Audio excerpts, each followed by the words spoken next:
그런 거 나도 좋아해서. 이제 오장.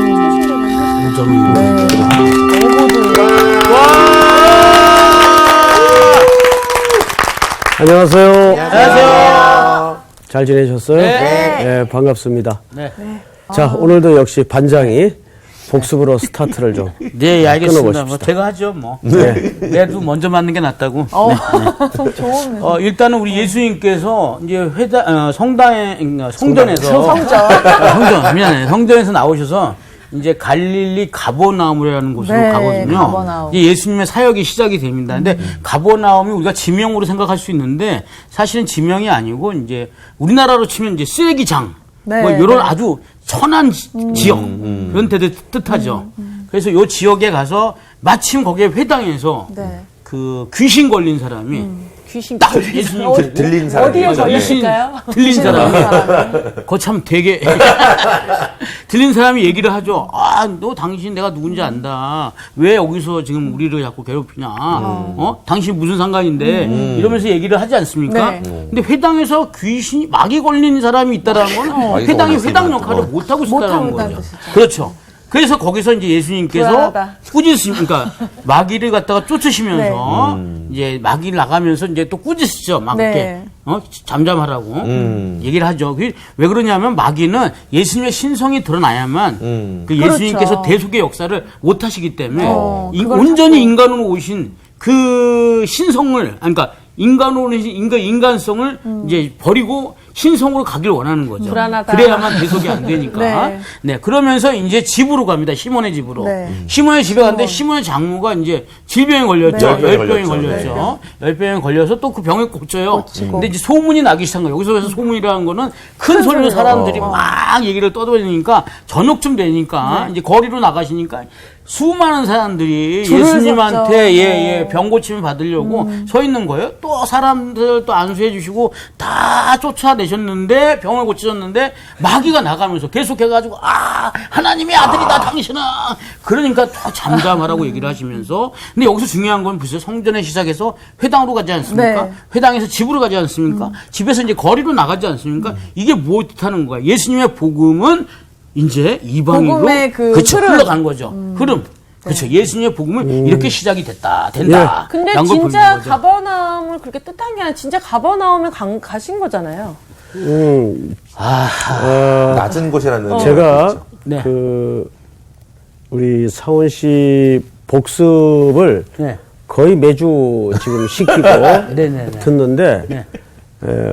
오늘 제대로 설명을 사실 했어요. 이 표현이 조금 어눌어서 그렇지. 그 이상하게 왜 이렇게 우리 송 선생님만 보면 제가 가슴이 떨리고.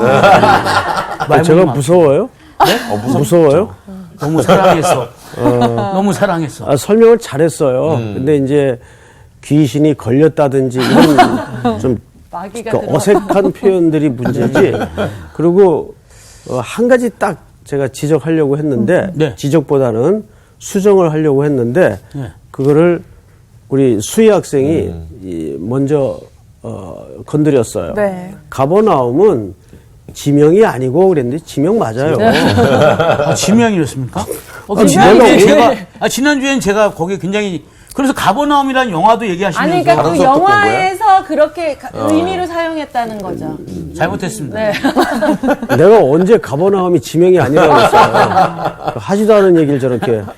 너무 뒤집어. 복습을 많이 하다 보니까 네. 자꾸 헷갈렸나 되새기다 봐요. 보니까 영화랑 이렇게. 헷갈렸나 봐요. 예, 됐습니다.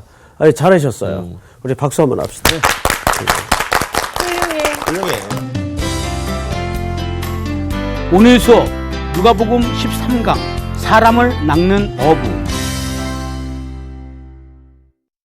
1절서부터 저희 수희 학생부터 석절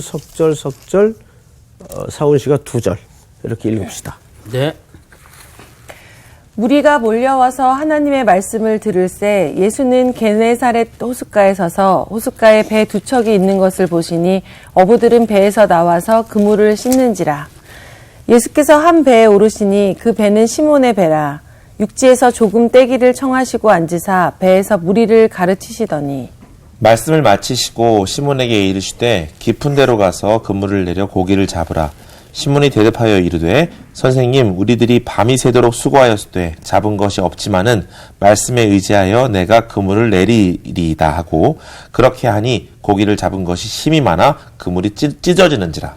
이에 다른 배에 있는 동무들에게 손짓하여 와서 도와달라 하니 그들이 와서 두 배의 채움에 잠기게 되었더라. 시몬 베드로가 이를 보고 예수의 무릎 아래 엎드려 이르되 주여 나를 떠나소서 나는 죄인이로소이다 하니 이는 자기 및 자기와 함께 있는 모든 사람이 고기 잡힌 것으로 말미암아 놀라고 세베대의 아들로서 시몬의 동업자인 야고보와 요한도 놀랐습니다. 예수께서 시몬에게 이르시되 무서워하지 말라. 이제 후로는 내가 사람을 취하리라 하시니 그들이 배들을 육지에 대고 모든 것을 버려두고 예수를 따르니라. 아멘. 아멘. 고기를 이렇게 많이 잡았는데 다 버려두고. 그 쓸데없는 얘기죠. 쓸데없는 얘기 좀 하지 마요. 물고기 많이. 자, 오늘 이 누가복음 5장 이야기는 너무 익숙하고 잘 알려진 네, 이야기죠.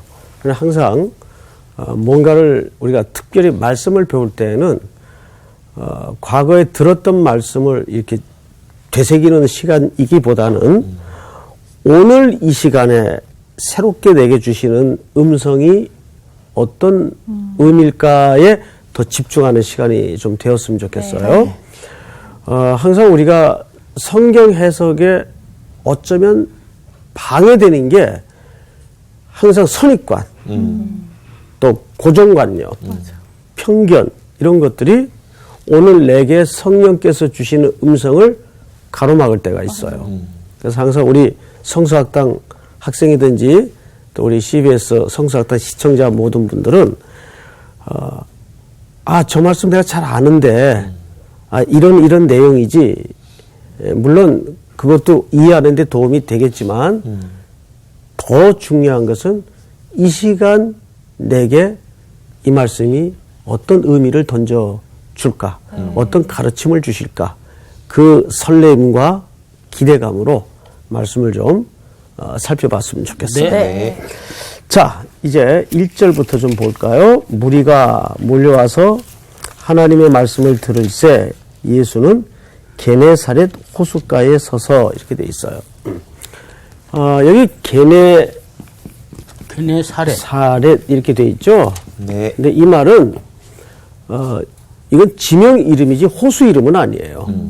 그러니까 여기에 있는 호수니까 뭐라고 그럴까요? 게네사렛 호수라고 그러는 겁니다.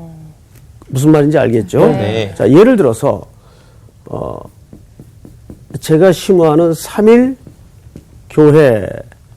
교회가 소재지가 어딘가 하면 청파동이에요. 네. 그런 사람들이 보통 그냥 습관적으로 뭐라고 부르죠? 청파동 삼일교회.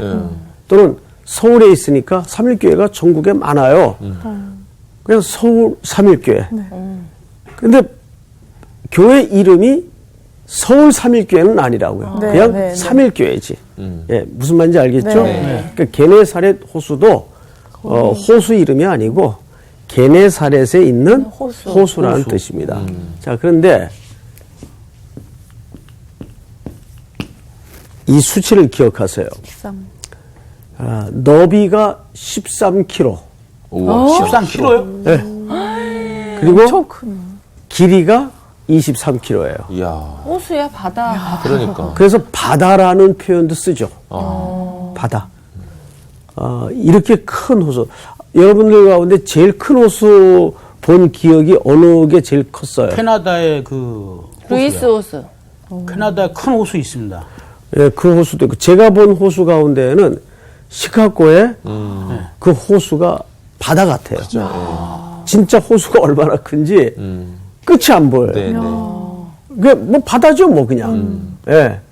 그래서 이 갈릴리도 굉장히 큰 호수이기 때문에 사람들은 그냥 바다라고도 불렸어요. 예. 자, 그런데 중요한 것은 이제 여기에 지금 누가 와 있고 그분은 뭘 하고 계시죠? 예수님이 말씀을 예수님이 와 계시고 말씀을 가르치고 계세요. 그렇죠? 네. 자, 그런데 예.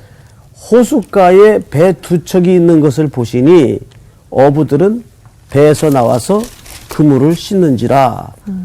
예수께서 한 배에 오르시니 그 배는 누구의 배입니까? 시몬의 배. 베드로. 네, 시몬의 배예요.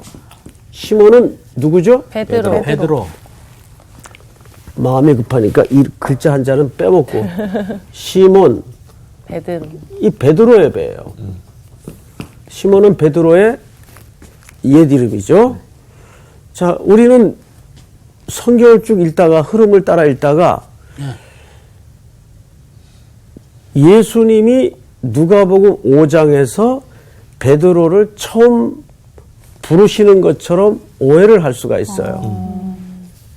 그런데 사실 예수님이 여기서 베드로를 처음 부르신 건 아니에요.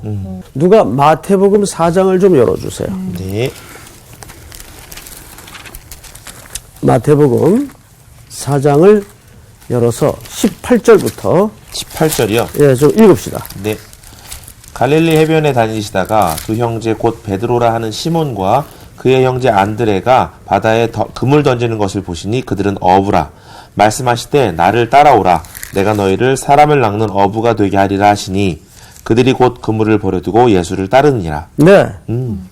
유명한 마태복음 4장에 보니까 네. 이들이 이미 한번 부름을 받았던 적이 있어요. 네. 네네. 예수님에게 의해서. 또 요한복음 1장에 보면 자, 누가 한번 찾아서 읽어 네. 주시겠는데 40절서부터 42절까지 한번 읽어 보세요. 요한복음 요한의 말을 듣고 예수를 따르는 두 사람 중에 하나는 시몬 베드로의 형제 안드레라. 그가 먼저 자기의 형제 시몬을 찾아 말하되 우리가 메시아를 만났다 하고 메시아는 번역하면 그리스도라.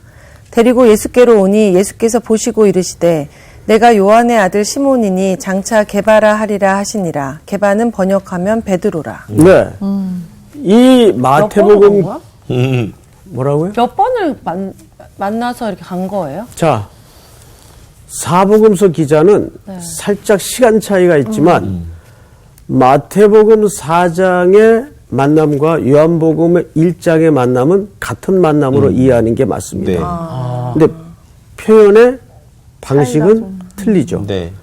자, 그런데 문제는 뭐냐면 누가복음 5장에 예수님이 이 게네사렛 호숫가에서 베드로를 만나요. 네. 그리고 여기서도 부름을 받죠. 네. 자, 성경을 다시 오늘 본문으로 돌아가서 잘 보세요. 무리가 몰려와서 하나님의 말씀을 들을 때 예수는 게네사렛 호숫가에 섰어요. 호숫가에 배 두 척이 있는 것을 보시니 어부들은 배에서 나와서 뭘 하고 있었죠? 그물을 씻고 씻- 있었어요. 예수께서 한 배에 오르시니 그 배는 시몬의 배라. 자, 저를 보세요. 여기 지금 어떤 대화도 양자간에 이루어지질 않아요. 네. 그러니까 예수님이 바닷가에서 많은 무리들을 가르치다가 어부들이 그물 씻고 있는 걸 봤어요. 그리고 그 중에 한 사람의 배에 말없이 오르십니다. 네.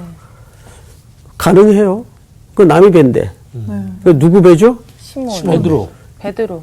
여기서 베드로를 처음 본 상황이라면 이렇게 아무 말 없이 남의 배에 슬쩍 올라가는 게 가능해요? 안 되죠. 아니죠. 예. 불가능하죠. 이미 봤던 사이구나. 그렇죠. 그쵸, 이미 같은 사이인 거지. 인지를 가지고 있던 사이예요. 네. 자, 그리고 또 성경을 보십시다. 네. 예수께서 한 배에 오르시니 그 배는 시몬의 배라. 육지에서 조금 떼기를 청하시고 앉으사 배에서 무리를 가르치시더니. 자, 그 다음에는 이 설명을 좀 듣고 마저 보도록 하십시다. 그러면 예수님은 이 베드로를 여기서 처음 만난 게 아니고 방금 전 살펴본 것처럼 요한복음 1장이나 마태복음 4장에서 이미 한번 만나셨. 부름을 하신 적이 있다. 네. 콜링을 하신 적이. 그러게, 왜 그때도 있어? 따라 나섰어요. 따라갔어. 자, 그럼 이제 우리가 여기서 살짝 좀 추리가 필요해요. 그런데 그랬던 이 베드로가 누가복음 5장에서는 왜 다시 바닷가로 돌아와서 그물을 어떻게 하고 있었죠? 씻고 있었어요. 자, 그러면 향기 학생. 제 질문을 잘 들으세요. 그물을 씻고 있었다는 것은 무슨 뜻일까요? 그물을 씻고 있었다는 거는 다시 이제 고기를 또 잡으러 나갈 그렇지. 거라는 뜻이죠. 아니지 어부 생활로 저는- 다시 돌아온 거지. 저는 거꾸로 생각했는데 다 이제 정리하려고. 정리하려고 그치, 그치. 그물을 씻는다고 생각했는데. 그게 중요한 게 아니라 그냥 어부의 직업의 그냥 그- 생활로 다시 돌아가서 살고 그치. 있었던 거를 알 수 있는 거지. 세 사람이 지금 같은 얘기를 한 거예요. 네. 자, 다시 옛 직업으로 돌아온 것도 맞고, 향기 학생은 다음날 또 나가려고. 출어를 하려고 하려고. 준비 차원에서 씻고 있었다. 맞아요. 지금 사훈 학생이 뭐라 그랬죠? 정리를 하려고. 네. 그러니까 고기잡이가 지금 끝났어, 일단. 네. 그날의 고기잡이는. 그리고 다음날 나가기 위해서는 손질을 해놔야 된단 말이에요. 네. 뭔 소리인지 알겠죠? 예. 세 분 다 그 네, 얘기 한 네, 거죠? 맞죠. 네. 네. 예, 같은 얘기를 다르게 한 거예요. 자, 그러면 왜 베드로는 다시 돌아왔을까? 그리고 성경에서 예수님의 제자들이 많이 등장을 하는데 네. 유일하게 가족과 가정이 등장하는 인물은 누굽니까? 베드로. 베드로밖에 없어요. 자, 여기에서 우리 광호 학생이 한번 자유로운 상상을 통해서 네. 정확한 해석을 한번 할 수 있을 것 같은데 그럼 뭘까 저도 부담되겠다. 질문하시면 이건 오히려 간단한 것 같아요. 오히려 저 신학교 다닐 때도 지금 다 목회 안 하고 있거든요. 공부 열심히 했는데 이제 뭐 가정사도 그렇고 여러 가지 어려움 많으니까 이제 신학교 나왔지만 목회 안 하거나 이쪽 사역 안 하는 분들도 있거든요. 아마 베드로도 가족들 돌보고 이러다 보니까 어려움이 있어서 그런 게 아니었을까요? 예, 정확히 맞습니다. 베드로는 마태복음에서 분명히 한번 부름을 받았어요. 따라 나갔다 그랬죠? 네. 근데 누가복음 5장에 보니까 또 옛 삶의 현장으로 돌아와서 그물질을 하고 있는 거예요. 근데 이게 일시적인 게 아니라 그물을 씻고 있는 걸로 봐서 그렇죠. 그 생업으로 그냥 다시 돌아온 거예요. 그러니까 세 사람의 아까 종합적인 이야기처럼. 자, 여기에 참 그 애잔함이 있는 거죠. 광호 학생이 아주 적실한 예를 잘 말씀하셨어요. 무슨 얘기냐면, 저도 이제 학교에서 학생들을 가르치거나 또 제가 지난날 공부하던 시절을 떠올려 보면 그렇게 중간에 중단하는 사람들이 참 많아요. 예를 들어서 좋은 직장, 보장된 미래, 편안한 삶이 분명히 가능한데도 어느 날 갑자기 하나님의 거부할 수 없는 강력한 소명을 받아요. 네. 그래 이제 다 내버려둬. 그거 쉬운 일이 아니죠. 그렇죠. 네. 참 귀한 일이죠. 그래서 그냥 신학교에 왔어요. 뭐 저희 교단 같은 경우에는 1학년은 무조건 무조건 기숙사. 전원 기숙사입니다. 그러면 한번 그 생활을 상상해보라. 얼마나 행복했을까? 그죠. 예. 예? 얼마나 매일 예배드리지 강의실에 들어가면 그렇게 목말라 하던 하나님에 대해서 공부하지 주변을 돌아보면 다 성자들 같지. 처음에는 예. 그런데 현실이 또 있잖아요. 그렇죠. 와이프는 내가 일반인이랑 결혼했지 전도사님하고 결혼한 건 아니거든. 이 갈등이 일어날 수밖에 없죠. 네. 그래서 멈칫하고 머뭇거리고 흔들리고 방황하는 친구들을 너무 많이 봐요. 네. 심지어는 이런 경우가 있었어요.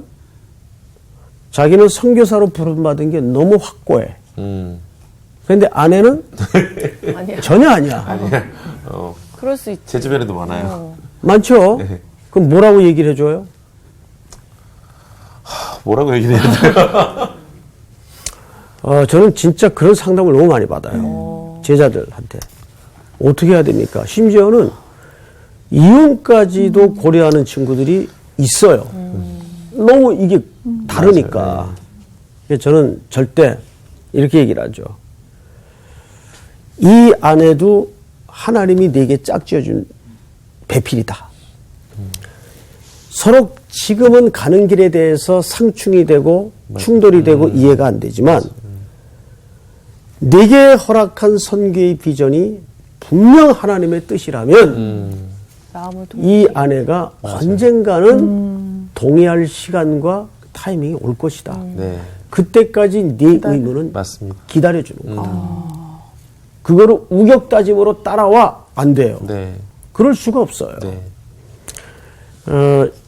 실제 미국 신학교에서 교수님이 던졌던 질문이에요. 거기 이제 한국 학생도 섞여 있었어요. 사실 제가 공부할 때 얘기해요.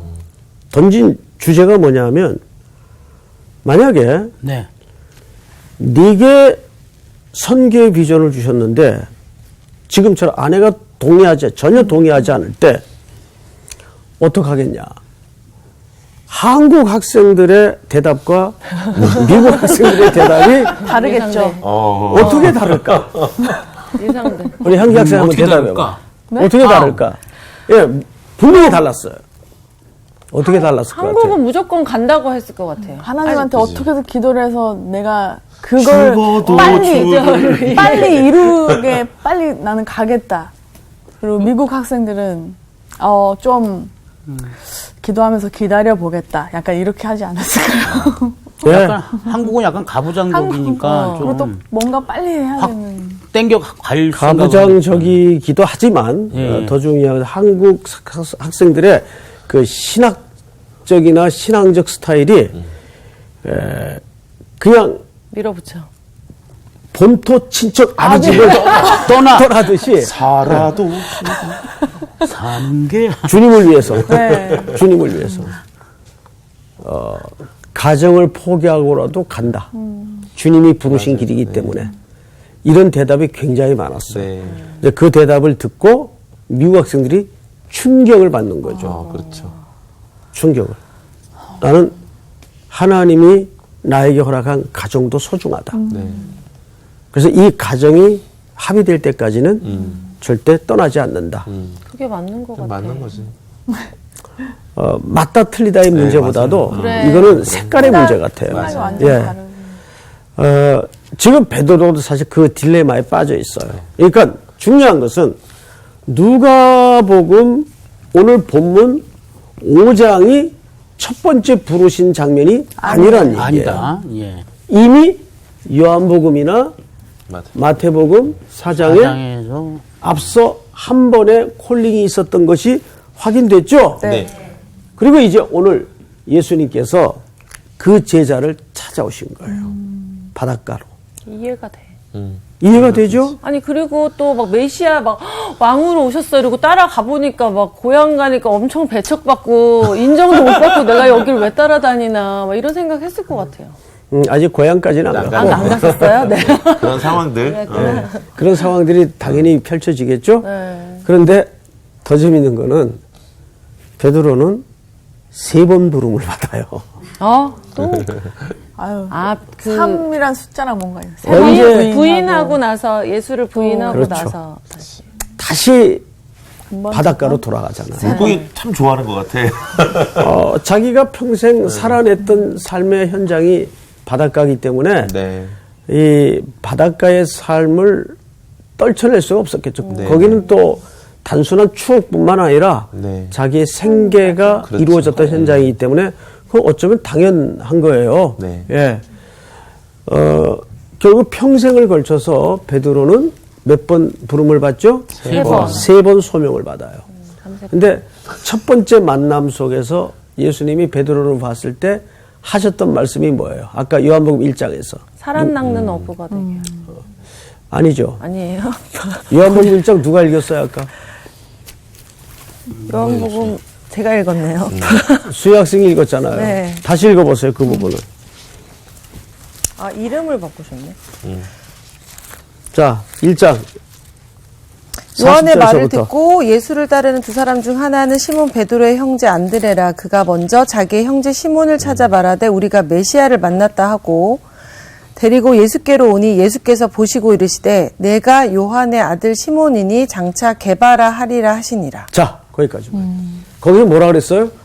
개바. 이름을 장차. 장차. 앞으로. 거기 포인트구나. 그러니까 지금 볼 때는 얘가 아직도 너무 눈도 못 뜨고 걸음마도 안 했어. 네. 그런데 예수님께서는 이 그냥 길거리에 굴러다니는 돌멩이 같은 베드로를 장차 뭘 만들겠다는 거죠? 반석. 반석을 만들겠다는 거예요.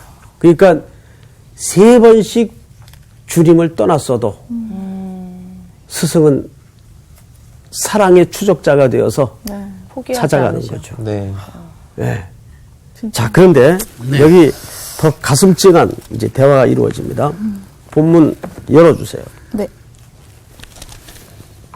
3절. 예수께서 한 배에 오르시니 그 배는 시몬의 배라.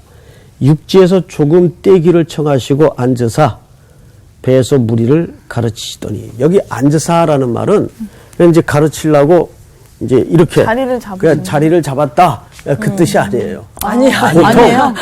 보통 랍비 전통은 네. 가르칠 때는 안 씁니다. 네. 그 말은 무슨 뜻인가 하면 드디어 하나님의 통치와 말씀의 통치가 시작이 된다라는 뜻이에요. 그게 앉는다라는 묘사입니다. 그러니까 그냥 단순히 그냥 가르치려고 털썩 주저앉은 그런 행위적 개념이 아니에요. 네. 하나의 상징적인 메시지가 이 행위 속에 담아져 있는 거죠. 그리고 4절을 보십시다. 이제 말씀을 다 마쳤어요. 아, 근데 이제 여기서 우리가 한 가지 재밌는 게 뭐냐면 무리가 얼마나 많았을까요? 네. 맞아.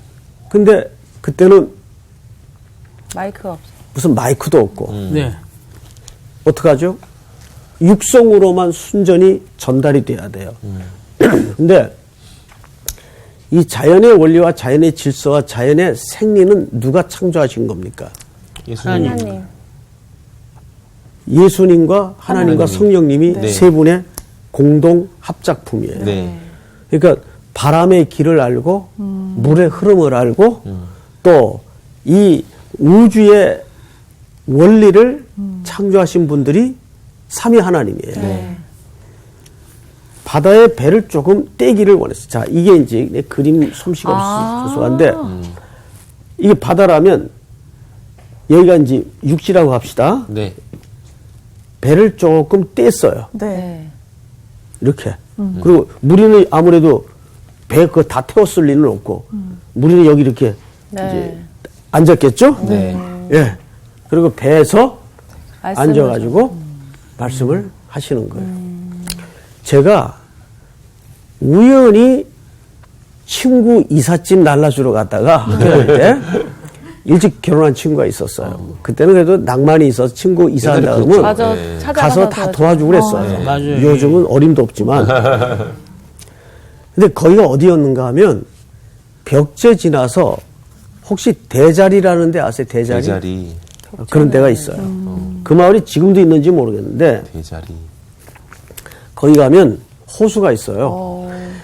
저희가 뭐 신학생 이삿짐이니까 무슨 트럭 이런 게 아니라 수준이 그저 리아카에다가 옛날 리아카. 몇 개 실어놓고 맞아. 옮겨놓고 그냥 오전 중으로 끝난 거예요. 그 이제 셋이서 친한 친구 셋이서 짜장면 시켜 먹고 놀러 가세요.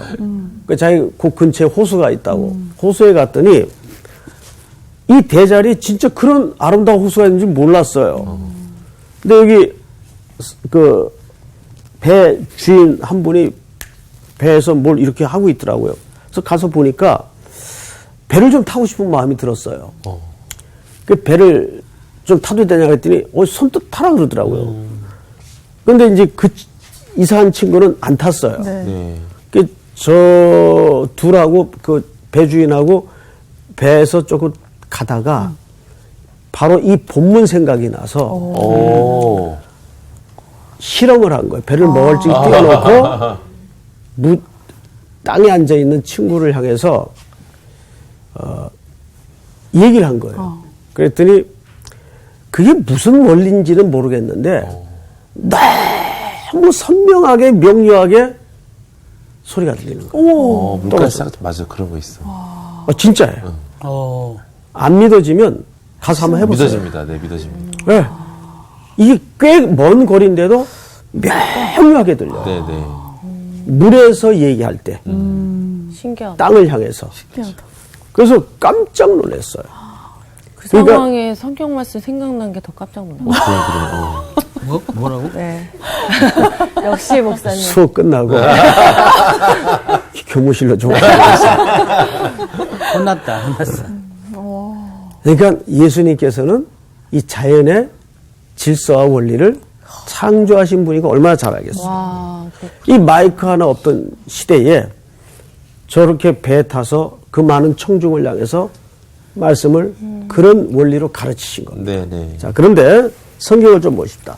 말씀을 마치시고 시몬에게 이르시되 깊은 데로 가서 그물을 내려 고기를 잡으라 했어요. 자, 여러분. 요한복음 21장에 보면 세 번째 베드로를 부르시는 장면이 있어요. 네. 바닷가에 쫓아가서 그때는 어디에 그물을 내리라 그랬죠? 오른편에? 오른편에. 그걸 또 어떻게 아셨어요? 자, 확인 들어갑니다. 요한복음 21장을 빨리 찾아보세요. 요한복음 21장 아, 여기 바닥 좀 떼고 얘기해서 5절. 바로 불렸을 텐데. 5절을 우리 광학생 한번 읽어보세요. 네. 예수께서 이르시되 얘들아 너희에게 고기가 있느냐 대답하되 없나이다. 이르시되 그물을 배 오른편에 던지라 그리하면 잡으리라 하시니 이에 던졌더니 물고기가 많아 그물을 들 수 없더라. 여기 얘들아 그랬어요. 얘들아 근데 이게 사실 애기들 부를 때 부르는 표현이에요. 파이디아. 우리 파이디온 언니 성경 네. 알죠? 네. 그 헬라어에서 나온 이야기인데, 여기서는 지금 광학생 네 어디다 던지라 그랬어요? 오른편 오른편. 근데 여기서는 지금 오늘 본문에서 어디다 던지라 그랬어요? 그냥 내리라고 깊은 데로 깊은 곳으로. 깊은 곳으로. 네. 근데 사실 어디다 던지든 상관은 없었을 것 같아요. 그렇지 그거지. 아니, 예수님 상관이 있을 것 입장에서는. 같아요. 있을 것 같아요? 네. 왜 있을 것 같아요? 상관이 없다면 괜히 요한복음 5장, 그러니까 21장을 읽으라고 하진 않으셨을 것 같아요. 그게 뭐야? 아, 제가? 참 별일을 다 보네. 자, 저기는 왜 상관이 없을 것 같아요? 그냥 예수님의 말씀대로 행한 오른쪽에 던져라 했어요. 이 사람이 그렇지. 오른쪽에 던지는지 깊은 곳으로 순종. 가서 배를 갖고 와서 깊은 곳을 찾아서 던지는 그걸 보시는 거지. 사실 고기를 어디에 던져도 예수님은 그럼 많이 잡히게 하실 수 있는 분이잖아요. 물 밖에서도 잡았을 거야. 그러니까 별로 아니, 수희 학생이 변한 거 보면 참 기적이야. 답인가요, 저게? 어? 저게 답입니까? 자, 깊은 데든 오른 데든 상관은 없어요. 네. 고기의 주인도 누구세요? 하나님이시죠. 깊은 데로 가야 고기가 잡힌 건 아니거든요. 네. 물론 원리가 그런지는 몰라도 지금 이것을 명하시는 분은 누구예요? 예수님. 예수님. 그렇죠. 창조주 아니세요. 그리고 주인 아니세요. 네. 자, 예를 하나 들게요. 지금 그 수희 학생이 말한 원리가 굉장히 중요합니다. 성경에 보면 아브라함과 롯의 이야기가 나와요. 자, 두 사람이 헤어져서 선택을 하게 되죠. 네. 여기 어디를 선택했습니까? 소돔 예. 소돔 쪽으로 선택을 했어요. 화려한 곳. 자, 여기는 어디를 선택했습니까? 가나안. 여기는 그냥 팔레스타인 땅이에요, 계속. 네. 네. 척박한 땅. 그런데 하나님께서 아브라함에게는 뭐라고 얘기를 하셨는가 하면 너는 눈을 들어 동쪽, 서쪽, 남쪽, 북쪽을 보라 그랬어요. 네가 원하는 대로 걸어가라. 그리고 여기는 자기가 눈을 들어서 택한 곳이 소돔과 고모라인데 얼마나 보기 좋았던지 여호와의 동산 같고 애굽 땅과 같았더라 그랬어요. 자, 문제는 뭐냐 하면 두 사람 다 눈을 들었다라고 돼 있어요. 근데 문제는 눈을 든 주체가 누구냐 그 말이에요. 롯은 자기가 눈을 들었어요. 네. 롯이 눈을 들어. 롯이 눈을 들어. 여러분, 이 눈을 들어라는 말은 히브리 성경에는 단순히 쓰여져 있는 행위가 아니고 제가 언젠가 창세기 강의를 할 땐가요? 창세기 강의는 아직 안 했군요. 이 성서학당 강의 시간에 여러분들에게 말씀을 드린 적이 있어요. 눈썹 사이 미간에 네. 손을 얹고 발 뒤꿈치를 들고 앞날을 조망한다 그 뜻이에요. 그런데 그 주어가 누구예요? 롯은? 롯이 자기예요. 근데 아브라함은 롯이 떠난 나머지 흙먼지를 날리는 팔레스타인 땅에 여전히 남아서 아직도 텐트 생활을 벗어나지 못하고 있어요. 네. 그때 그 아브라함에게는 너는 눈을 들어 이랬어요. 너는 눈을 들어. 그러면 아브라함의 눈을 들게 한 주체는 누구예요? 하나님. 하나님이 주체예요. 그 차이예요. 네. 큰 차이. 큰 차이. 큰 차이네. 너무 진짜 이게 나네. 그게 왜 큰 차이인가 하면 우리가 보통 인생을 살 때 이런 고민을 늘 하죠. 이쪽을 택해야 맞아요. 이익이 될까? 저쪽을 택해야 이익이 그쵸, 될까? 그쵸. 예. 그건 아직도 판단의 근거가 세상에 던져져 있다는 뜻입니다. 네. 하나님의 사람들은 이쪽이든 저쪽이든 그게 중요하지 않아요. 아멘. 더 중요한 건 뭐죠? 네가 하나님의 손에 붙잡혀 있는가? 내가 하나님의 복된 존재가 되어 있는가? 이게 진짜 중요한 거지. 그렇잖아요? 네. 근데 우리는 자꾸 이쪽을 택해야 하나님 복을 받을까? 이게 아직도 기준이 이 수준에 머물러 있는 경우가 굉장히 많습니다. 네. 자, 제가 예를 또 하나 들게요. 열왕기에 보면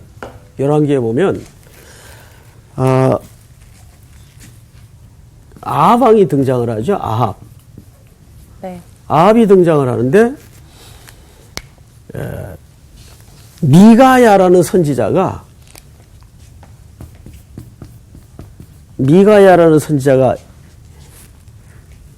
아합에게 하나님의 말씀을 선포합니다. 근데 아합이 워낙 우상 숭배에 빠졌던 이 아내가 유명한 이세벨이죠. 이세벨. 예. 우상 숭배에 빠져있던 왕이다 보니까 하나님의 말씀을 전할 때 항상 그 말씀이 거슬릴까요? 안 거슬릴까요? 거슬리죠. 하나님의 말씀을 전하면 아합은 어떻게 반응하면 너는 왜 나한테 항상 흉한 소식만 전하냐? 길한 소식은 전하지 않고 길과 흉을 구분해요. 자, 그러면 보십시다. 네. 잘 생각해야 돼요. 길하다, 흉하다는 누가 해석한 거예요? 자기가. 자기 본인. 아합이. 아합이 해석한 거예요. 그런데 미가야 선지자는 길한 소식을 준 것도 아니고 흉한 소식을 준 것도 아니에요. 하나님의 말씀 전하. 그렇지. 미가야의 일관된 관심과 행위는 그냥 하나님의 말씀을 준 거예요. 네. 그런데 길하다 흉하다는 누가 해석한 거예요? 아합이. 인간이 해석을 한 거예요. 그렇게. 그러니까 우리가 아직도 이 삶의 무게가 네. 나로부터 시작을 할 때 저런 논리가 나오는 거예요. 맞아. 롯처럼 어디를 택해야 내가 평생 먹고 살까? 맞아. 막 계산기 두들겨 보고. 그러지 말라고요. 맞아. 그러면 안 돼. 더 중요한 건 뭐냐면 내가 두메산골 상간에 앉아있던 압구정에 앉아있던 내가 정말 하나님의 복된 존재가 돼 있는가 이게 중요한 거죠. 네. 그렇잖아요? 네. 예. 그러니까 여기서 요한복음에서는 배 오른편에 던져라. 또 여기서는 깊은 데로 던져라. 물론 어부들의 전문 지식으로는 깊은 데는 물고기가 없다 그래요. 근데 그게 중요하지 않다니까요. 안 중요하대요. 안 중요한데 그냥 던진 거잖아. 그거 왜 그랬어? 그런 거, 그냥, 그렇다고 해서 그냥 그 정보에, 한 거예요. 그냥.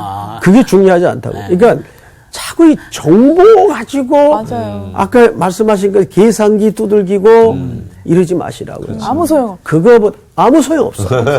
그거보다 더 중요한 것은 내가 하나님의 손에 붙잡혀 있고 그분의 복이 돼 있는가 여기에 집중하라고. 네.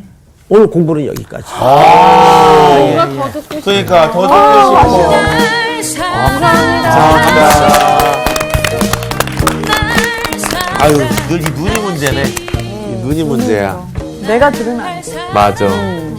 이게 참 보이는 거에 사람이 현혹되기가 참 쉬운 게 우리가 결정할 때 이제 어렵게 네. 만드는 부분이잖아. 맞아.